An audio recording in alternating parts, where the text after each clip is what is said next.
إن الحمد لله نحمده ونستعينه ونستغفره ونعوذ بالله من شرور أنفسنا ومن سيئات أعمالنا من يهده الله فهو المهتد ومن يضلله فلن تجد له وليا مرشدا وأشهد أن لا إله إلا الله وحده لا شريك له وأشهد أن محمدا عبده ورسوله صلى الله عليه وعلى آله وأصحابه ومن اتبعه. Alemlerini yoktan bar kılıp, bizni özünün şiksiz nimetlerinde, hürmetlerinde yaşatuşu, Rabbimiz Allah Teala'ga min şükürlerimiz, maqtav hem ulug'lavlarimiz bulsun. Jirlerge hem köklerge Allah Teala'nın rahmeti bulup kelgen bizge, şuşu hak, pak dinimizni öğretken, siyikli peygamberimizge köngül türlerimizden çıkan dualarımız, Allah Teala'nın selamı hem salavatı bulsun. Aziz kardeşlerim, her kaysığızını takvalıkka şakıram, Allah'ın emirlerin ötegiz, onun haramlarından yıraktırığız. Allah Teala Kur'an-ı Kerim'de aytti, Ya eyyühellezine amenuttekullaha hakka tukatih. وَلَا تَمُوتُنَّ إِلَّا وَأَنْتُمْ مُسْلِمُونَ. Ey iman getirgen bendeler, ey müminler, Allah Teala'ga tiyişli derecede takva bulunuz. Hem Müslüman bulmagan halde Allah huzuruna kaytudan saklanınız. Allah Subhanahu ve Hak Teala birgen gımırda, ol bilgilegen yazmış jilleri bizge bik köp kuvanışlar, bik köp şatlık siyinişler kitire. Şular bilen birge kişini türlü sınavlar da, türlü ağırlıklar, türlü mihnetler de urap uzmaylar. Dünya degeni kay vakit siyindire, kay vakit kiyindire. Dünya degeni kay vakit bizni kildire, işler katıp bite. Kay vakit uksi yılatadağın. Allah Teala Kur'an-ı Kerim'de nerse dedi? وَلَنَبْلُوَنَّكُمْ بِشَيْءٍ مِنَ الْخَوْفِ وَالْجُوعِ وَنَقْصٍ مِنَ الْأَمْوَالِ وَالْأَنْفُسِ وَالثَّمَرَاتِ وَبَشِّرِ الصَّابِرِينَ. Allah Teala ayta, biz sizni hiç şiksiz, hatta şiklene de kurmegiz. Biz sizni sını yaşak bizdi. Biz sizni sını yaşak bizdi. Türlü sınavlar bilen hem sanap kite. Köngüllerigizdagi tınışlıkni alırız. Korku, havf xatar verir bizdi.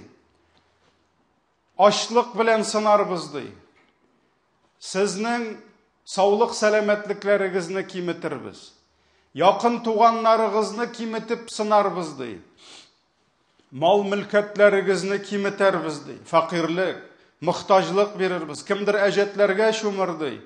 Hem basuda, bakşalarınızda üstirgen jilek jimişlerinizni kimitip sınar bizdi.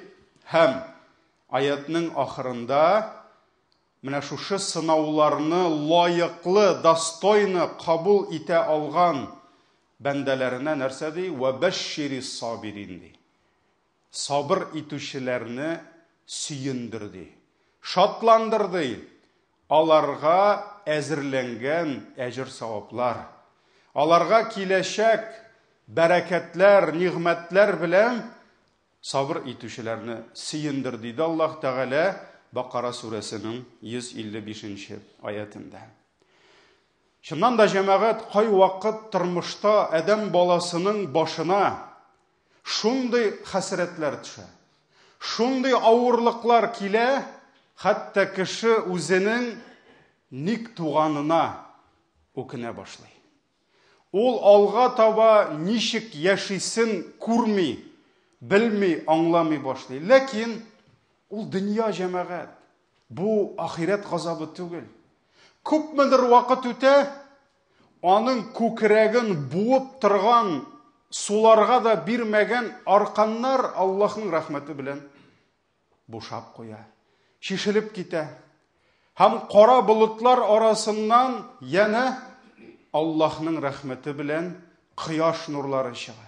Һәм адәм баласында өмет уяна.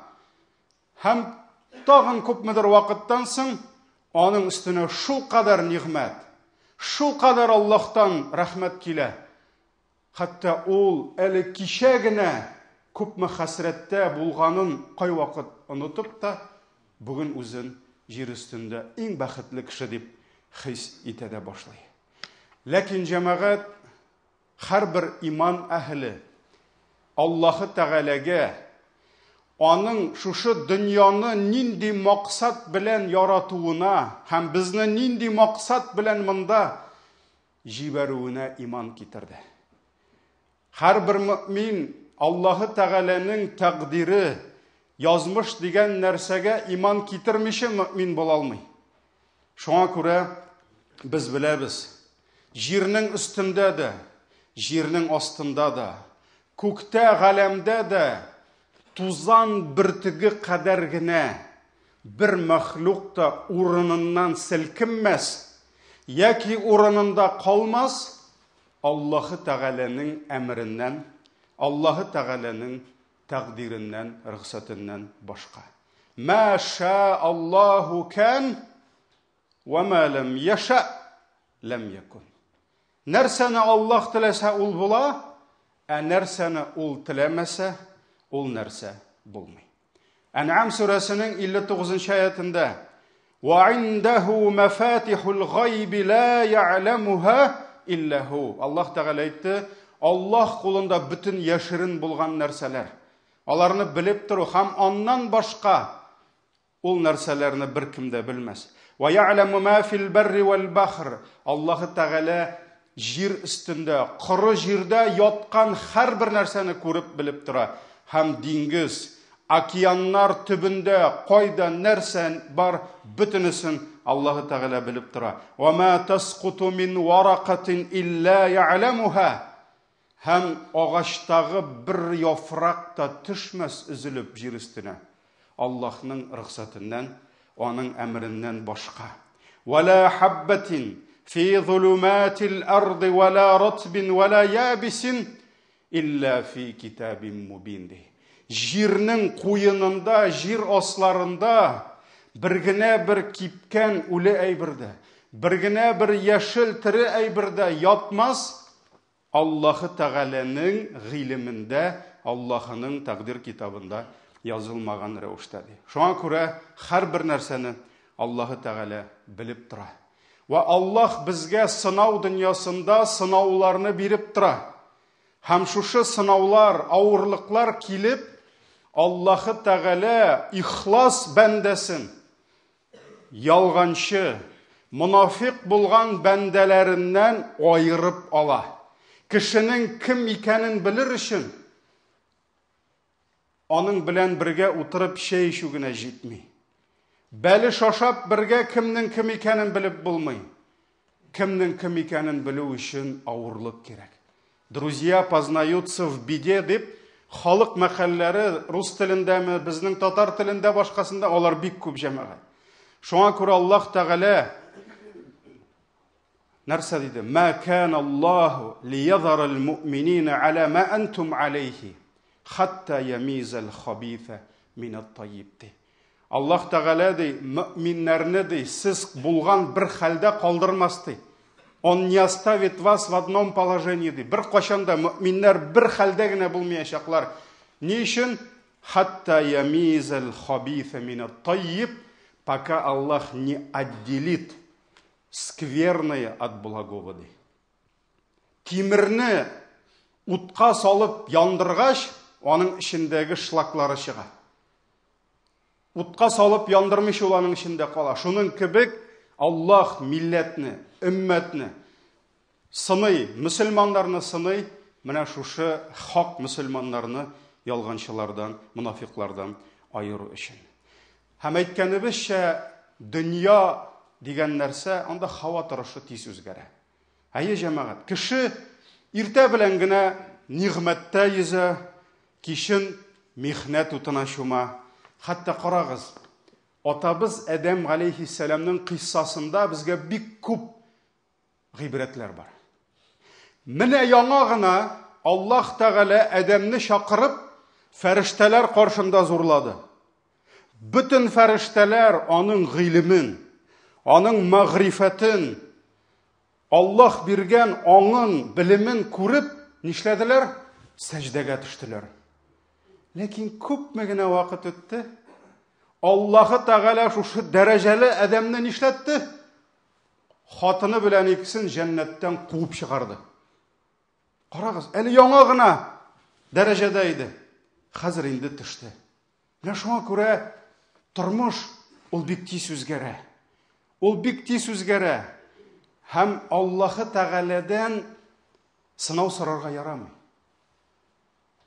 Бер сахаби бик каты авырды, кипте, кырыды. Һәм аның хәлен белергә сөйкле пәйгамбәребез килде. Һәм аның шул хәлен күреп, син Аллаһы Тәгаләдән берәр кирәкмәгән нәрсә сорамаган идеңме диде. Шуннан соң ул әйтте: "Я Расулаллаһ, әгәр миңа ахирәттә авырлыклар әзерләгән булсаң, бу дөньяда биреп бетер. Ахирәткә калдырма", дип әйттем ди. Аллаһтан авырлык сораган. Аллаһтан сынау сораган. Шуннан соң Пәйгамбәр саллаллаһу алейһи ва саллям аңа дугалар укып, Аллаһ аңа шифа бирде. Һәм бер кашан да Аллаһтан сынау сорамагыз диде. Җиңеллек сорагыз диде. Хәтта кайбер галимнәребез язалар, сабырлык сорага да ярый микән Аллаһтан дип.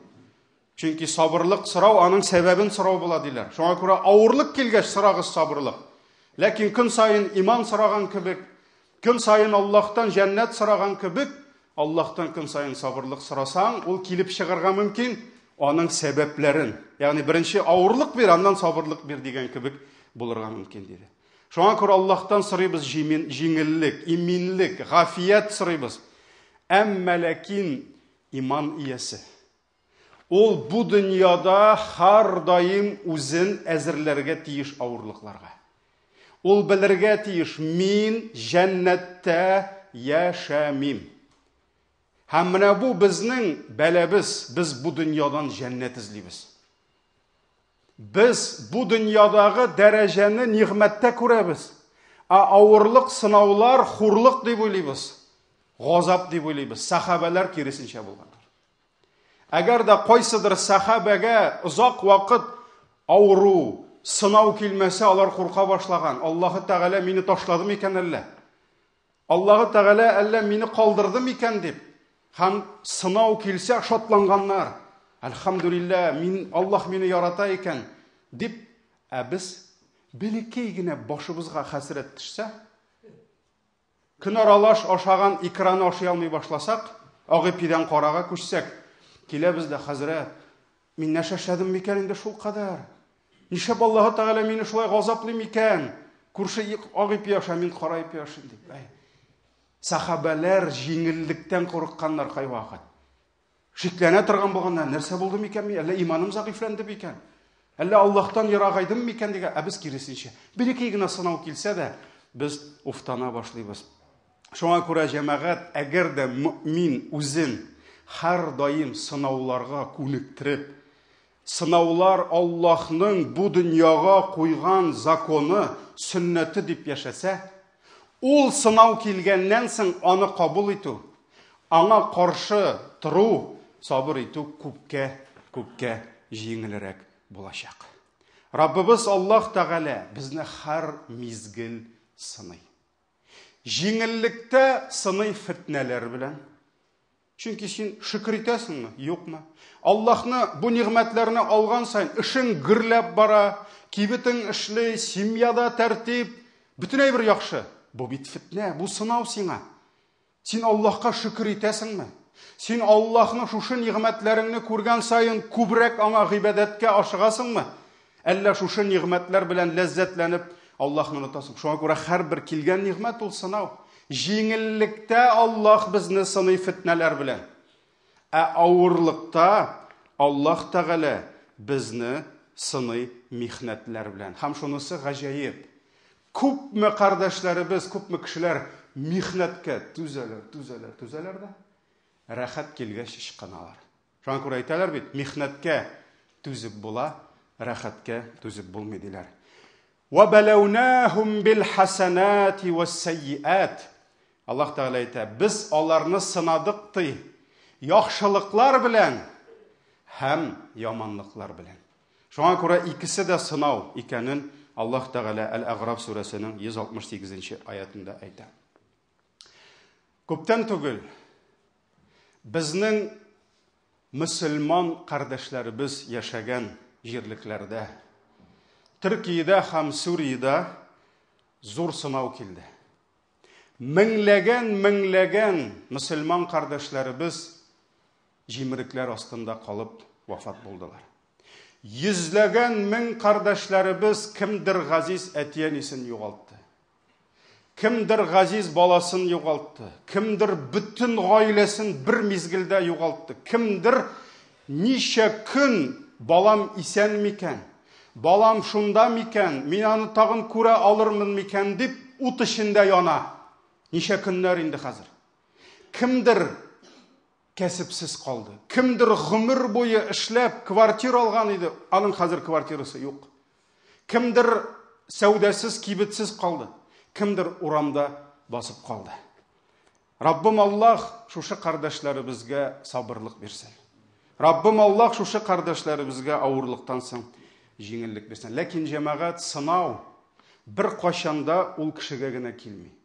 Синең күршеңә килгән сынау ул сиңа да сынау булып килә.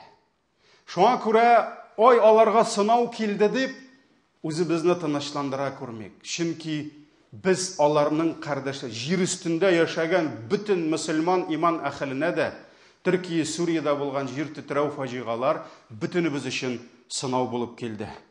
Әйе җәмәгать, бу сынауны, кардәшләребезнең башына төшкән авырлыкны без ничек кабул иттек? Аларга ничек ярдәм иттек? Күпмеләр без аларга дугалар кылабыз? Аларның хәлләрен җиңеләйтү өчен без нәрсә эшлибез? Менә булар җәмәгать, бүтәнесе өчен дә без сорау алыначакбыз бездән. Пәйгамбәребезнең хадисендә килә, Аллаһ Тәгалә кыямәт көнендә бәндәсеннән сорар, мин авырып яткан идем, нигә хәлемне белмәдең дип. Бәндә әйтер, я Раббым, син хәлемнәр Раббысы, син авырмыйсың, ничек хәлеңне белим ди. Синең фәлән күршең, фәлән туганың авырып ята иде. Барып хәлен белсәң, мине шунда табар идең ди. Ягъни минем рәхмәтемне, минем ярдәмемне шунда табар идең ди. Ризалыгымны ди. Тамагым ачты, мине ашатмадың ди. Шуннан соң сора, я Раббым, ничек сине ашатыйм? Аллаһ ризыкка мөхтаҗ түгел. Фәлән бәндәм ризык сораган иде, бирмәдең. Шунна ризык алып барган булсаң, мине шунда тапкан булыр идең ди. Шуңа күрә җәмәгать, ризык, су, менә әле киемнәр җыялар. Хәтта андагы кардәшләребез әйтә, хәтта кием дә түгел, ишергә су юк ди. Мәйет юарга су юк ди. Су юк, бетте анда, бөтен нәрсә җимерелгән. Мәйетләрне юалмыйбыз ди, су юк диләр. Ишергә су юк, ашарга ипи юк диләр. Чөнки ул фаҗига, аны күз алдына китереп булмый. Әле күпме авылларга барып та җитә алмадылар. Ә бит вакыт үтә. Шуңа күрә Аллаһ Тәгалә, әлбәттә, мин шундый хәлдә калган идем. Нигә миңа ярдәм итмәдең? Миңа дип сорый. Фәләнгә дими, үзен куя алар урынына. Миңа ник ярдәм итмәдең дип Аллаһ Тәгалә сораячак. Һәм бүген гаҗәпләнәсең кайбер кардәшләребезгә. Интернет диванда утырып, бүген комментировать итәләр булган хәлләрне. Бу аларга газап микән? Әллә Аллаһның для них это испытание или наказание? Тебе какое дело? Аллаһның эшенә кысылма. Бар ярдәм ит аларга. Или син әйтәсең киләме, сез гынахлар сезгә такинады, бездә гынахлар күбрәк җәмәгать аларга карый. Аларда мөселманнар күбрәк безгә карый. Шуңа күрә монда сафсата кылып, акыл сатып утыра торган вакытта Аллаһ үзе белә кемне газапларга, кемне сынарга, кемне күтәрергә, кемне төшерергә. Сине дә шуның белән төшереп куймасын. Шуңа күрә җәмәгать, без аларга ярдәм кулын сузарга тиеш. Бүген күпме җимерекләр астында кешеләр әле һаман исәндер. Алар көтеп яталар, ләкин аларга барып җитә алмыйлар. Күпме кешегә ярдәм килеп өлгерә алмый. Бүгін қоя біздің күшлі иллерібіз, бүтін дүнияны сілкітіп тұрған. Міне, соңғы бір елда Америка бүтін Европаны тізлендіріп, сен Украинаға Ресей біле соғыштыру үшін фәлән қадар самолет бересің, сен фәлән танк, сен фәлән миллиард бересің деп, бүтінісін тізлендірді. Әнеге Америка бүгін өзі де һәм шушы тізлендірген Европа иллеріне де қошмай, барығыз бүтінігіз Түркиеге. Бүтін дүния бірләшсе, нишәдір шәһәрне тиз генә күтәреп, кішіге ярдәм күрсәтү, ол бит көпкә жеңілрәк булыр иде. Көпкә ансатырақ булыр. Мен қай вакыт уйлыйм, менә шушы соңгы бір елдагына ничек итеп, ничә дистә ил, 50-дән артык ил берләште Рәсәйгә каршы. Мен сиясәткә кермим. Мен кешенең хәлен генә әйтәсем килә. Кто прав, кто не прав, без аны сөйләшмибез. Ләкин 50-дән артык ил бүген җибәрә, Украин халкы белән Рәсәй халкы үтерсен өчен бер-берсен. Ә шушы илләр берләшеп Африканы күтәрергә тотынсалар. Судан, Сенегал, башка шушы илләрдәге аштан үлү. Без бүген яшибез 21-нче гасырда. В 21 веке яшибез. Кайбер илләребездә ипинең бәясе юк. Колхозчы ипи үстерә фермерлар, 3 тиенгә ипине биреп йөриләр. Солярканы фәлән супа. Юк бәясе. Ә шушы заманда Африкада шул ипи ашый алмыйча үлгән күпме кешеләр бар. Нигә бу илләр берләшеп, менә шушылай Украинага корал тутырган кебек, нигә без аларны бер нинди хәерче калмас иде. Бер ач кеше калмас иде уйлыйсың. Шуңа күрә җәмәгать кызганыч, творители мира, всемогущий Америкалар башкалар да, алар мәрхәмәтлелек белән эшләмиләр, сиясәт белән эшлиләр. Кызганыч җәмәгать. Һәм менә бу хәлләр дә безгә шуны күрсәтә. Шуны күрсәтә Сириядагы хәлләр. Әле Төркиядә дәүләт бар. Төркиядә дәүләт, аның дәрәҗәсе бар. Аны хөрмәт итеп булса да, кайсыдыр дәүләт самолетын башкасы. Ә Сирия беркемгә кирәк. Сириянең дәүләте дә юк бүген. Ул җимерек. Һәм анда бөтенләй ничә кешене әле спасать итәләр микән? Ничә кешегә ярдәм килә микән? Шуңа күрә җәмәгать менә монда әлбәттә без күрсәткән ярдәм бәлки зур нәрсә эшләмәс, ләкин без дә бу эшкә өлешебезне кертергә тиеш. Әлхәмдүлилләh, карап торабыз интернетта Мәскәү закат фонды, күрәбез Илдар хәзрәт Алауддиновка рәхмәт яусын. Менә кемдер аларны сүгә, фәлән тигән диләр.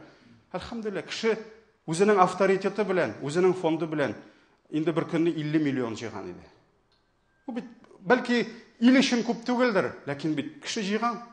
Хәзер инде күбрәк тә бугай. Әлхәмдүлилләh, үзебезнең Казанда Сәбил фондының егетләре төрле площадкалар аша куеп 40 миллион акча җыйдылар. Әлхәмдүлилләh, бу бездән күпмедер ярдәм, күпмедер өлеш, шулай бит. Шуңа күрә без дә читтә калмыйк, кардәшләрем. И у каждого у нас есть свои проблемы. У каждого есть долги. У каждого есть нерешенные какие-то вопросы. Кто-то говорит, я бы сейчас помог бы им, но через месяц. Вот у меня как дела пойдут. Может быть, через месяц ваша помощь им уже не нужна будет. Те, которые ждут там нас, нашу помощь под развалинами. Поэтому, дорогие братья, мусульманин должен выставлять приоритеты. Что первее, что важнее. Иногда нужно оставить свою проблему Аллаху и решить, помочь вот эту проблему, и Аллах за тебя сам решит эту проблему. Был такой величайший салафус салих, праведный предшественник, Абдулла ибн Мубарак. Он занимался чем? Кроме знаний, кроме дахвата, он еще адресно занимался организацией хаджа, паломничества. Он собирал деньги, он сам помогал, он организовывал дорогу, он организовывал пищу, он кормил паломников, он покупал подарки в Мекке, дарил паломникам. И вот он этим работал, занимался. Он был известен, про него много историй пишут. И была у него такая история, когда он собрал паломников, и когда они направились в Мекку, чтобы фарз совершить, хадж, они разбили лагерь. И тогда еще не было везде кафешек, поэтому люди не могли брать с собой сырое мясо, они брали животных. То есть идет повозка, и за ними идут овцы, коровы, в клетках курицы. И было жарко, и когда они разбили лагерь, посмотрели и увидели, что в клетках некоторые птицы, курицы, они умерли. И они их выкинули. Через некоторое время Абдулла ибн Мубарак видит одну мусульманку, которая подбирает вот эту падаль, которая собирает вот этих дохлых кур. Он подходит к ней и говорит: ты что делаешь, сестра? Зачем тебе эта падаль? Это же харам. И он приводит, он же ученый, приводит доказательства, что Аллах Тааля харрама аль-майтата, что Аллах запретил нам питаться мертвечиной. И эта сестра говорит: я, говорит, вдова, у меня нет мужа. И у меня 4 девчат дома, дочерей, и они погибают от голода. И для нас Аллах сделал эту мертвечину халяльной. То есть, чтобы не умереть с голода, для меня это халяль. И когда этот ученый услышал ее слова, он расплакался. И он позвал к себе помощника, который занимался кассой, сбором денег, и спросил: сколько нам нужно, чтобы вернуться домой? То есть, потому что была еще дорога, надо было кушать, ночевать. И он сказал: вот столько-то. Оставь, говорит, столько-то, остальное отдай ей. И он собрал людей и сказал: вот сегодня наши средства отдать ей намного важнее. Потому что даже если в этом году я или кто-то не совершит хадж, он может, иншаллах, на следующий год совершить. Но если мы сейчас не спасем ее семью, через год, через месяц, она уже не будет нуждаться в нашей помощи, они погибнут. Поэтому ученые, они умели расставлять приоритеты. И здесь то же самое, дорогие братья. Я не прошу, чтобы каждый из нас там, давайте 100 тысяч, давайте в долг берите, да, но мы должны дать что-то. Альхамдулилля, у нас есть фонды, надежные фонды, наши партнеры, Сабиль, это надежные наши братья. С верой в будущее братья, они тоже работают этим. Через консульство работают, московские фонды, но это наши с вами братья, которым мы доверяем. И они отвечают за эти средства, что они дойдут до адресатов, перед Аллахом отвечают. И поэтому, дорогие братья, надо дать сколько-то. Надо помочь нашим братьям. И, иншаллах, несмотря на наши какие-то нерешенные проблемы, несмотря на то, что кто-то там машину хочет, я же не говорю, все дайте. Но, иншаллах, наши проблемы Аллах решит сам. По милости, за то, что мы поможем нашим братьям. Поэтому мы установили там небольшой ящик. Есть там возможность QR-кода. Кто-то там, у него телефон, это все может сразу. Кто-то через приложение на карту может. У кого-то может быть на счетах безнал. Они могут подойти к нам. Мы решим этот вопрос. Найдем счета, куда можно будет перечислить. Напишем ему письма, чтобы основание было. Поэтому здесь, дорогие братья, никаких проблем не будет. Но давайте им поможем. Сколько-то. И Аллах Тааля пусть примет от нас. Миндеген бирам, иншалла. Минда теги хазраттың садақасын көрмәссің, бәлішін ашамассың дейлер. Минда бирам семьямнан. Бүтініміз берейік. Аллах Тааляның рахметі кең. Раббым Аллах аларға иншалла ярдәм етсін. Раббым Аллах сабырлық берсін. Ауырлыққа сабыр еткенлері үшін әжір савапларын берсін. Пейғамбарыбыз саллаллаху алейхи ва саллям айтты: әгәр дә иман иясінің тәніне шәнішкігіне қадалса да, һәм шул шәнішкіге сабыр етсе де, шуның миқдарында аның гынахлары кемір деді, дәрәжесі артыр деді. Шуңа күрә Раббым андағы туғаннарын юғалтқан, үйін, жерін юғалтқан, кәсібін юғалтқан, ризығын юғалтқан қардашларыбызның әжір савапларын беріп дәрәжелерін көтерсін. Пейғамбарыбыз саллаллаху алейхи ва саллям айтты: адам баласының баласы өлсә, анда күпме кешеләр газиз балаларын юғалттылар.